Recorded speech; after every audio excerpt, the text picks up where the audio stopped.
Emily leaned into the passenger window of a black BMW, laughing, as a man I'd never seen before reached over and smacked her ass like they'd been together for years.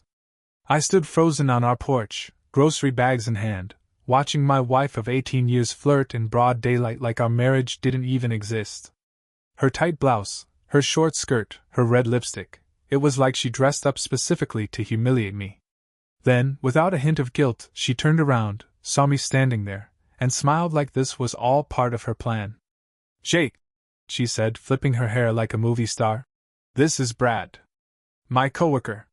We're going out tonight." She walked right past me, heels clicking on the concrete, and casually added, "I need some excitement. Don't wait up." That was it. No shame. No explanation. Just a slap in the face with a smug little smile.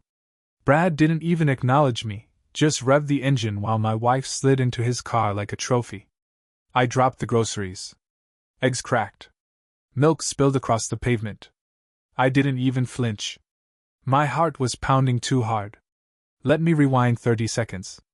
That evening, I had just returned from a 10-hour shift. I'm an ER nurse, burned out, overworked, doing everything I can to hold this damn family together. I'd stopped to buy Emily her favorite wine and some Thai takeout. Thought maybe we'd have a quiet night in. Talk. Reconnect. Instead, I stepped into a living nightmare. When I opened the door, I saw her pacing with her phone pressed to her ear. "Yeah, I'm coming out now," she said, giggling like a teenager. "Don't worry, he's clueless. This'll be easy." Then she turned around, saw me, and froze, just for a moment. But it was enough. I'd heard every word. "What's easy, Emily?" I asked, keeping my voice level. I already knew the answer, but I needed to hear her say it. She smirked. "You really want to do this now? Fine. I'm going on a date with Brad. He's fun. He listens. And unlike you, he doesn't come home smelling like disinfectant and disappointment." Every word cut like glass. "You're married to me," I said through clenched teeth. "And yet I'm still bored." She shrugged. "Think about that." She walked right past me, grabbing her purse from the hook and spraying perfume in the air like she was erasing me from the house. I followed her outside, still in shock, and that's when I saw Brad, waiting in the car like some smug little parasite. And then he touched her. Right there in front of me. That moment rewired something inside me. I wasn't going to scream. I wasn't going to beg. No, I was going to make this unforgettable. She wanted to blow up our life? Fine. But I was going to light the rest of the fuse. I pulled out my phone and started recording, not just her walking off, but every word, every laugh, every piece of proof I needed. If she wanted war, I was going to give it to her. Quietly. Legally. Completely. She thought she was stepping into a fantasy. She had no idea she just opened the gates of hell.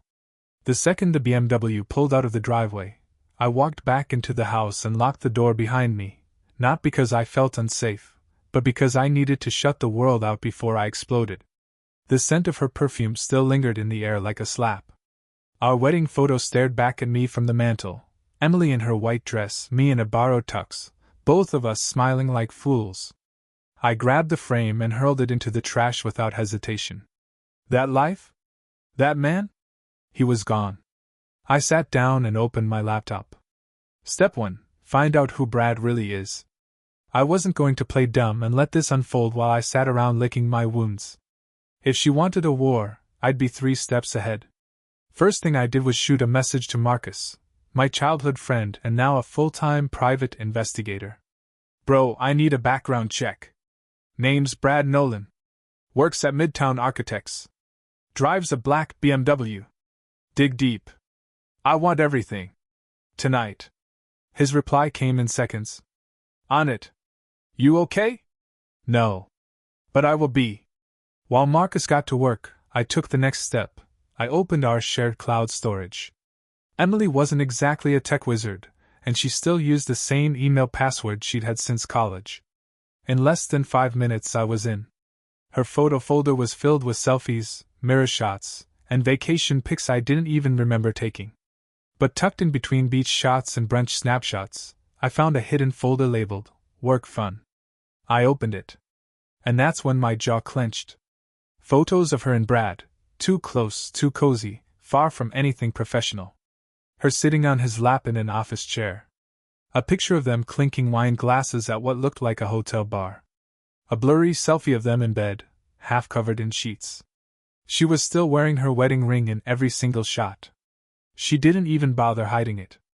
I felt something shift in me. The man I had been, the loyal, tired, hopeful husband, he died right there in front of the screen. What rose in his place was someone colder, smarter, and ready to play dirty. Step 2: protect my future. I opened a new document and started compiling everything: timestamps, photos, messages, voice memos. I wasn't just going to confront her. I was going to bury her excuses under facts. I also backed up our financials. All of them. Savings, investments, credit reports, bank statements, just in case she tried to bleed me dry during a divorce. Because let's be honest, women like Emily don't just cheat. They destroy and walk away laughing. The third step? I had to hit her where it hurt. And for Emily, nothing stung more than being exposed. She cared more about appearances than actual loyalty. She wanted to be admired, desired, worshipped.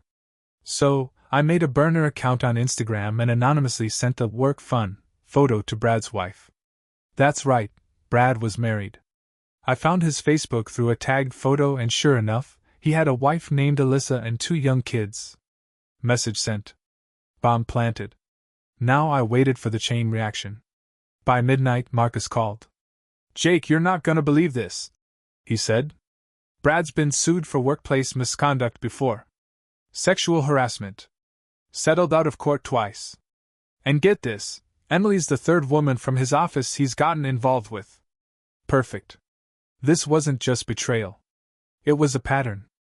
I leaned back in my chair and stared at the photo of Emily wrapped around him. The woman I once built my life with had become a total stranger, a stranger who had no idea that I had just pulled the first string in the trap she couldn't see coming. By the next morning, my phone lit up with chaos. Alyssa, Brad's wife, had replied to the anonymous message. "Who are you? Is this real? When were these taken?" I didn't respond. I didn't need to. The image had done its job, detonated the lie Brad had been living. And I knew it was only a matter of time before the ripple hit Emily.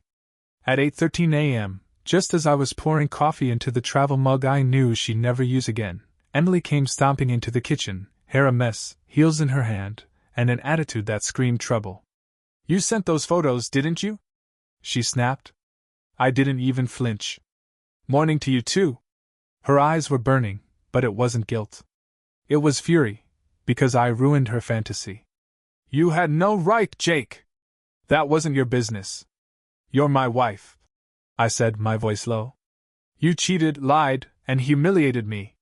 Every inch of this is my business." She slammed her keys on the counter. "You don't know what it's been like living with you. You're boring, predictable, always tired, always busy. I wanted to feel alive again." I laughed bitterly. "So your solution was to jump into bed with a married man? He understands me," she screamed. I stepped closer, calm but ice cold. "Brad's a predator. He's been accused of harassment more than once. You're not special to him, Emily. You're just next." That made her pause. I didn't stop. "You threw away 18 years for a thrill with a man who lies to his own wife while touching interns in office storage rooms." She blinked, stunned. "Oh yeah," I added. "I've got everything. Photos. Timestamps. Messages. Your little work fun folder? Cute. It's already backed up in 3 places." Her face went pale. "You wouldn't." I leaned in. "Try me." Her confidence cracked. Just for a second, the real Emily, the one I married, peeked through the cracks. Then the mask snapped back on. "You're trying to ruin me." "No," I said. "You did that yourself." She crossed her arms. "What, are you gonna divorce me now and tell everyone what I did?" I didn't answer. "Go ahead, Jake. Let's see how long you survive on your own. You think the kids are staying with you? You think people are going to believe you're some victim? Grow up." I stayed quiet. But my silence wasn't weakness, it was strategy. I was already 4 steps ahead. I already had the lawyer lined up, the evidence secured, and the financials in my control. You know what the sad part is? I said finally, looking her dead in the eye. I would have forgiven you if you had just been honest. But you didn't just cheat, you lied, laughed, and rubbed it in my face like I was nothing. You made sure I saw it. That's what killed everything. She rolled her eyes and turned away. Whatever. I need a shower. I let her walk off. Let her think she still had control. But when she stepped out of the house later that day, she'd find her car was already gone, towed by the repo company I hired to recover it. Title was in my name. Another thread cut. And later that night? Her access to our bank account, gone. This wasn't just a confrontation. It was the start of a calculated demolition. I wasn't going to scream or cry. I was going to erase her from everything she thought she owned. Emily's scream echoed through the street. I was sitting on the porch, coffee in hand, watching like a man who already knew the ending. She stormed back up the driveway, eyes wide with panic, hair still damp from her shower. Her towel was half falling off her shoulder, but she didn't care. Where the hell is my car, Jake? I took a slow sip and looked her straight in the eye. You mean my car? She blinked. What? The BMW. I bought it. Paid it off. Title's in my name. I had it towed. Enjoy Uber. Her mouth opened but nothing came out. The gears were turning in her head, but it was like someone had poured sand into the engine. She was finally realizing, this wasn't just a fight. This was a takedown. You're insane, she hissed. You're actually insane. No, I said calmly. I'm just done playing the idiot. She stood there trembling, fists clenched, wrapped in a towel, in full view of our neighbors. For someone so obsessed with appearances, that alone was a wound she couldn't cover up. I'll take your house too, she screamed. You think you're clever, but you won't get away with this. I smirked. Already spoke to my lawyer. You'll get your legal share, don't worry. But I also have proof you were unfaithful. Repeatedly. In some states, that still matters. She took a shaky step back. I'll say you were abusive. I didn't even blink. There are cameras in this house. Ones you forgot about. Security footage, dated logs, text backups. Try it. Her face turned red, not from embarrassment but rage. The Emily I married had been gone for years. I was just now meeting the monster she'd evolved into. That afternoon, Marcus sent over more gold. Brad had been fired from his previous firm for an inappropriate relationship with a married coworker. Ironically, she had also lost custody of her kids in the divorce that followed. Pattern confirmed. This was who Emily threw away our family for. I printed everything. Bound it neatly. Made copies. Filed one set with my lawyer and placed another in the safe. I wasn't going to court unprepared. Later that night, Emily tried to slide back into routine like nothing had happened. She cooked dinner, the same spaghetti she hadn't made in years, and set the table for 2. I watched from the living room. She called out, too sweet, too rehearsed. Jake, dinner's ready. I didn't move. She waited. I made your favorite. I stood, walked in, looked her dead in the eyes and said, You think some overcooked noodles are going to fix this? She froze. I'm trying here. No, you're trying to control the damage. Big difference. Her shoulders sank, but only for a second. Then came the fake tears, the go-to trick she'd used in every argument we ever had. But this time, I didn't flinch. You knew what you were doing, I said coldly. And you didn't care. You didn't trip and fall into Brad's bed, Emily. You scheduled it. Repeatedly. She wiped at her eyes but didn't argue. Guilt finally caught up to her, and it didn't look good on her. I left her there at the table. Plate untouched. Wine uncorked. Alone with the lies she wrapped herself in. Because the truth was, this wasn't just a betrayal. This was a calculated dismantling of everything I thought we had. And now, I was going to return the favor. Brick by brick. It only took 2 days for the truth to explode beyond our front door. I didn't need to lift a finger, the universe took care of it for me. Word spread fast once Alyssa, Brad's wife, posted a long, furious Facebook status tagging both him and Emily. It was a nuclear meltdown wrapped in emojis and heartbreak. To the woman who smiled at my baby girl last month and then crawled into my husband's bed, may karma hit harder than I ever could. The post went viral in our local circle within hours. Neighbors, coworkers, even old college friends started commenting, resharing, screenshotting. Emily's phone lit up like a Christmas tree, calls, messages, unread DMs piling in. I watched her unravel from the sidelines. She spent the entire morning glued to her phone, pacing the kitchen like a trapped animal. "They're messaging me," she hissed. "All of them. Even my boss. Jake, do something." I didn't even look up from my laptop. "Do what?" "This isn't my mess. You let her post that garbage." I chuckled. "I didn't let anyone do anything. You cheated. You got caught. This is just the return on investment.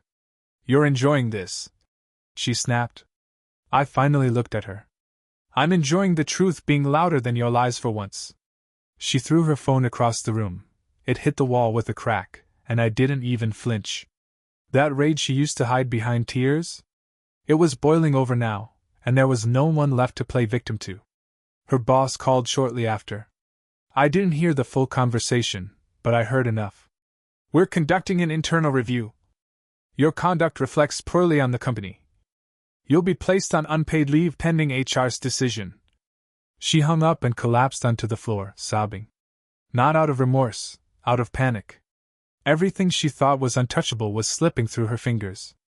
Later that night, Marcus texted me again. "Check the news in 15. Local outlet.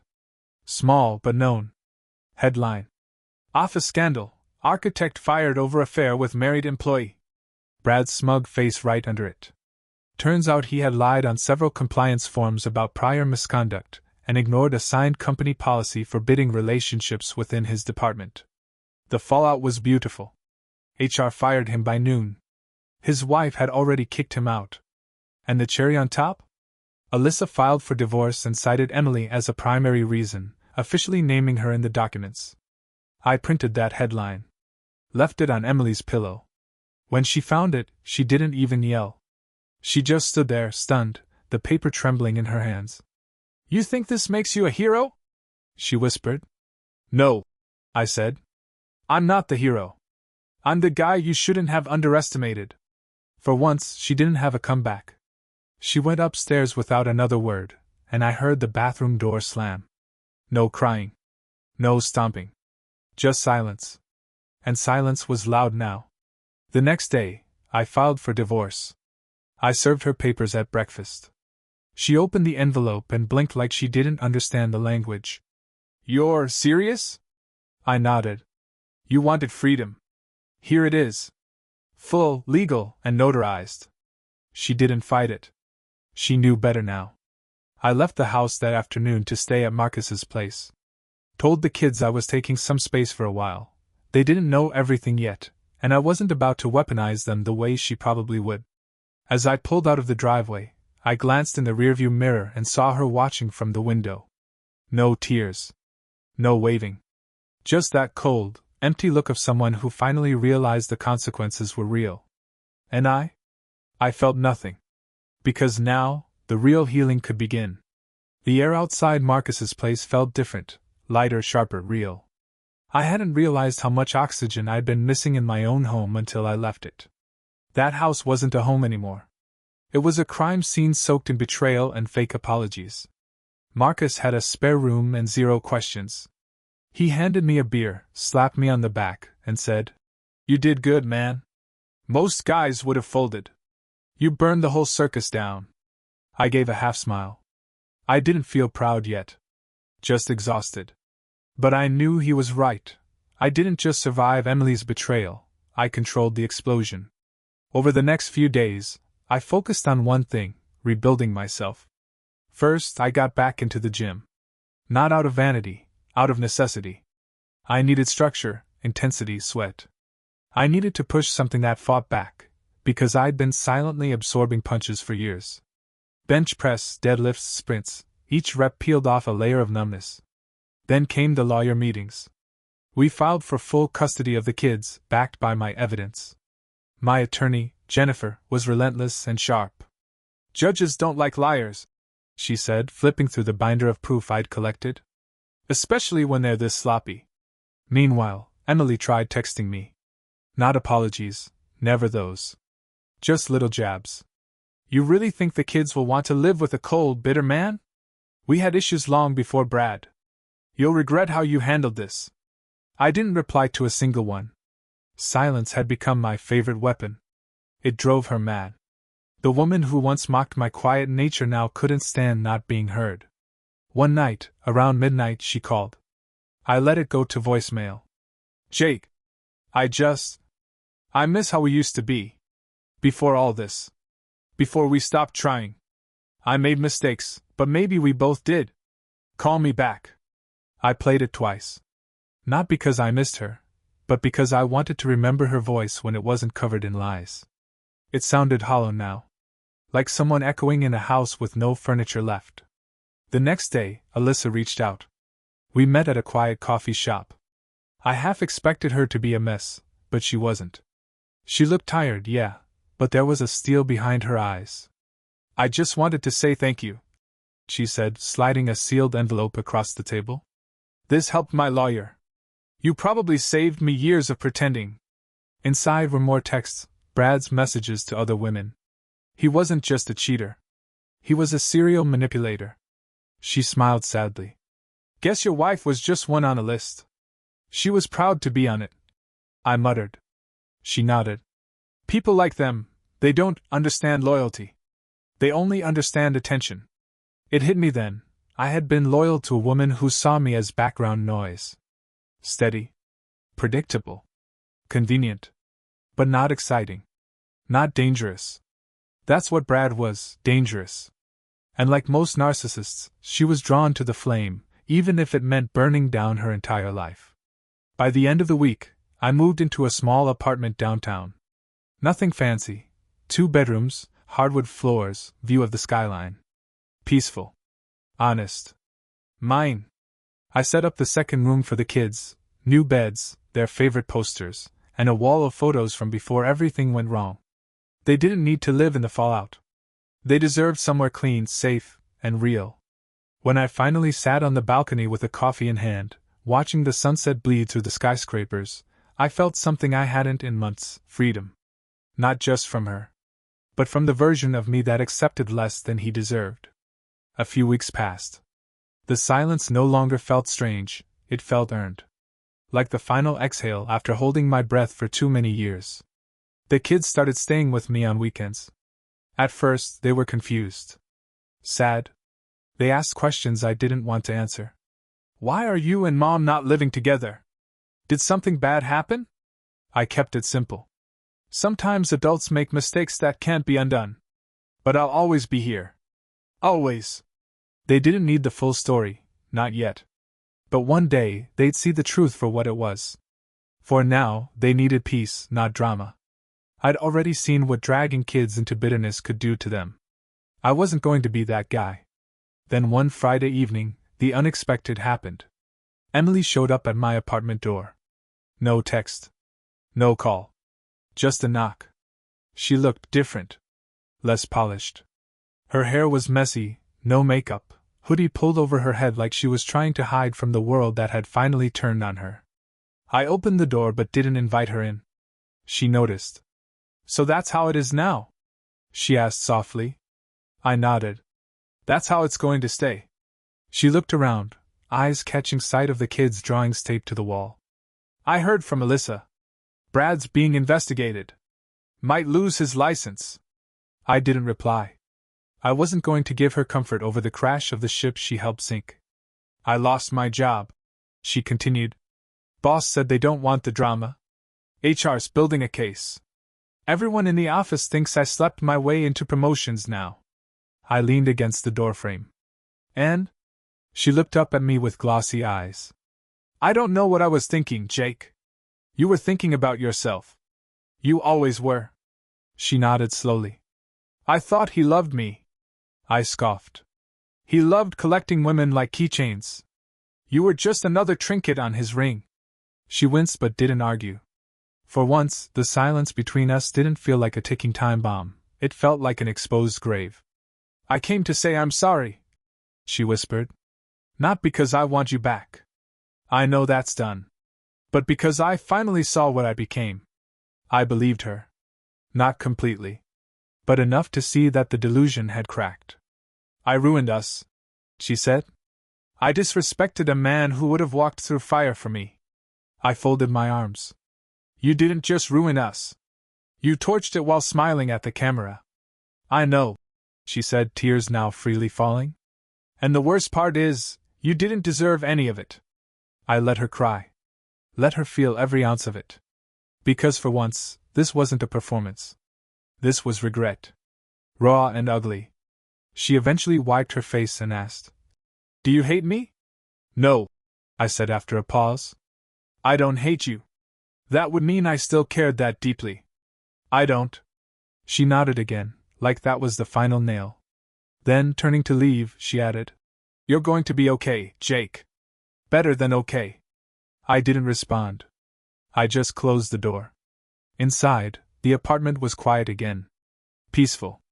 I sat back down at the kitchen table and stared at the photo the kids had drawn, a stick-figure family, still whole. Maybe I'd been broken, betrayed, shattered into pieces. But from those pieces, I was building something better. Stronger. Wiser. Emily's chapter was over. Her case no longer dictated my life. And in its place? A blank page. Waiting. 3 months had passed since I filed for divorce. Since the betrayal. Since the night I watched my wife, the woman I once loved without condition, drive off with another man like our history meant nothing. But now, it felt like another lifetime. The court granted me full physical custody last week. Not because I begged for it. Not because I dragged her through the mud.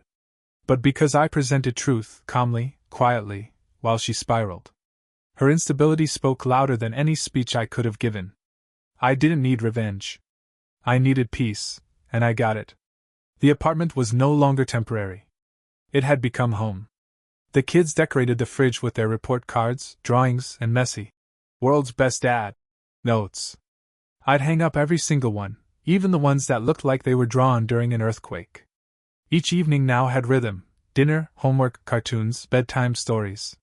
No drama. No yelling behind closed doors. No pretending. Just us. And it was more than enough. One evening, as I tucked my daughter into bed, she looked up and asked me, Are you happy again, Daddy? That question hit harder than any slap Emily ever could have delivered. I smiled, kissed her forehead, and said the most honest thing I'd said in a while. Yeah, sweetheart. I really am. And I was. For the first time in years, I was living without walking on eggshells. Without wondering if the love I was giving was being thrown away behind my back. I no longer measured my worth by how quiet I stayed during chaos. I'd found something more valuable than revenge. I found myself. Let me tell you something, when betrayal comes, it doesn't knock. It crashes in and tears your life in half before you've had time to process a single thought. And when it comes from the person you built your world around, it feels like drowning in cement. But you don't die from betrayal. You die when you stay in it. And I refused. There were moments I wanted to scream, break things, sink into the floor. But I didn't. I used that pain like fuel. I turned it into decisions. I turned it into forward motion. Every lie she told, every smug look, every careless move, they built the road I walked out on. Some men would have stayed. Some would have begged, forgiven too soon, clung to the version of her that existed years ago. But that man? That man who tolerated crumbs of affection and called it love? He's dead now. And to the people watching this, to every man who's sitting in the same silence I did, wondering what he did wrong, wondering if he wasn't enough, I've got something to say. You didn't fail. She did. And even if you gave her the world, she would have still wandered off chasing sparks instead of building a fire with you. It's not about what she did anymore. It's about what you do next. So stand up. Clean up. Lawyer up. Heal.